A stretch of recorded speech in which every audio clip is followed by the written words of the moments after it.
Selamat datang di channel kami. Sebelum lanjut membaca, silahkan klik like, subscribe, komen dan share sebanyak-banyaknya. Terima kasih. Bab 45. Ternyata Harumi juga melihat Reva. Dia tampak tertegun sejenak lalu tertawa dengan dingin sambil berkata, kau Reva ya?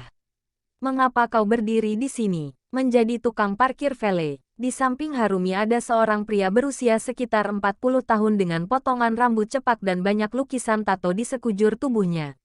Pria itu mengenakan rantai emas yang besar, jam tangan ukuran besar dengan kacamata hitam. Kesan pada pandangan pertama terhadap pria itu adalah seperti seorang preman yang rese. Nama pria itu adalah Raka Long, dijuluki Brother Long. Dulu saat Reva masih sekolah, Raka Long ini juga ada di sekolah mereka. Kerjaannya adalah memeras dan menindas murid lainnya. Saat itu Raka mengaku sebagai bos ketua di daerah itu. Dan banyak gadis-gadis yang telah dicabuli olehnya. Harumi juga pernah menjalin hubungan asrama dengannya saat masih sekolah dulu. Saat itu Harumi mengandalkan kekuasaan Raka untuk pamer dan membuat onar. Saat itu setelah Reva membantu teman sekelasnya mengantarkan surat cinta, adiknya Raka juga pergi ke sekolah untuk menganiaya Reva. Jika bukan karena Herman Tam, teman yang telah dianggap saudara oleh Reva ini membantunya saat itu, dikhawatirkan Reva telah dipukul dan dianiaya sampai dia tak bisa ke sekolah. Tak disangka setelah tidak bertemu selama beberapa tahun Raka sudah menjadi orang kaya dan mengendarai BMW.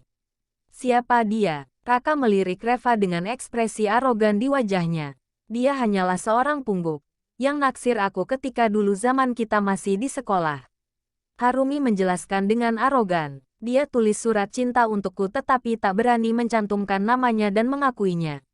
Setiap hari selalu mengintipku. Aku waktu itu kesal sekali hingga ingin mencungkil bola matanya. Reva mengernyitkan keningnya. Dia sama sekali tidak mengintip Harumi. Harumi ini suka sekali memprovokasi dengan menambah-nambahkan sesuatu hal yang tak pernah terjadi. Oh, rupanya dia. Raka tiba-tiba tertawa lalu meraih pinggang ramping Harumi dengan satu tangan dan menatap Reva dengan provokatif. Wah, kau benar-benar mengharapkan rembulan ya? Beraninya kau mengharapkan seorang Harumi yang seperti Dewi. Apa kau tahu berapa biaya yang Harumi keluarkan untuk membeli baju dalam sebulan? Apa kau tahu berapa biaya yang Harumi keluarkan untuk membeli kosmetiknya dalam sebulan? Aku kasih tahu ya. Gajimu selama setahun saja tidak cukup untuk biaya kita pergi ke bar selama 1 malam. Dan orang seperti dirimu masih berani-beraninya menghayal ingin mendapatkan Harumi. Sana pergi ngaca dulu, apakah kau pantas? Raka memaki Reva sambil meraih pinggang ramping Harumi dan berkata sambil tersenyum. Sudahlah Harumi, lupakan saja. Kau juga tak perlu repot-repot untuk mempedulikan orang seperti ini. Ayo pergi. Jangan sampai sampah seperti dia memengaruhi suasana hatimu. Harumi berkata dengan sombong. Reva, lain kali kau tak perlu mengikutiku lagi. Kau tahu tidak, kau ini benar-benar menjijikkan. Harumi dan Raka masuk ke restoran yang ada di sebelahnya dengan angkuh dan sombong. Reva yang tiba-tiba dimarahi dengan tanpa alasan itu merasa sangat kesal. Dia mendongakkan kepalanya ke atas dan melihat nama restoran itu adalah Spoon dan Stable. Reva pernah mendengar nama restoran ini. Ini adalah tempat yang sangat mewah di kota Carson. Untuk satu kali makan saja biayanya sekitar $2.000 atau $3.000 per orang. Reva belum pernah masuk ke tempat seperti itu tapi hatinya merasa sangat kesal.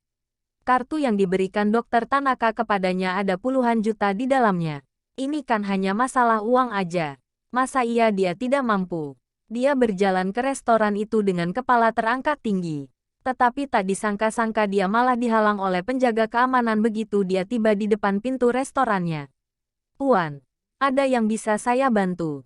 Tanya penjaga keamanan itu dengan sopan. Reva, aku mau masuk untuk makan. Maaf, aturan dari toko kami.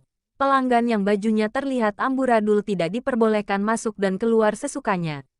Kenapa aku dibilang amburadul? Tanya Reva dengan kesal. Dia kan tidak datang ke sini dengan telanjang. Penjaga keamanan, mohon maaf. Pakaian yang kau kenakan terlalu santai dan informal. Maafkan kami karena tidak bisa memperbolehkanmu masuk. Kalau begitu mengapa dia boleh masuk? Bajunya juga tidak formal. Tanya Reva sambil menunjuk ke Raka. Penjaga keamanan segera berkata, Brother Long berbeda. Dia adalah member Gold di sini. Reva terlihat sangat kesal. Mau makan saja kenapa begitu banyak aturan? Itu kan hanya kartu anggota saja. Berapa harganya? Katakanlah. Aku akan membuatnya sekarang juga. Reva mengeluarkan dompet dari sakunya sambil berkata dia membalik isi dompetnya dengan kesal. Penjaga keamanan tersenyum, Pak. Untuk menjadi member di sini tidak bisa sembarangan. Sebelum menjadi member di sini, Anda harus mempunyai 2 kartu member dari. Sembari mengatakan ini, mata penjaga keamanan itu tiba-tiba membeku saat dia melihat kartu hitam yang ada di dompet Reva. Itu adalah kartu VVIP yang diberikan oleh Brad. Bersambung.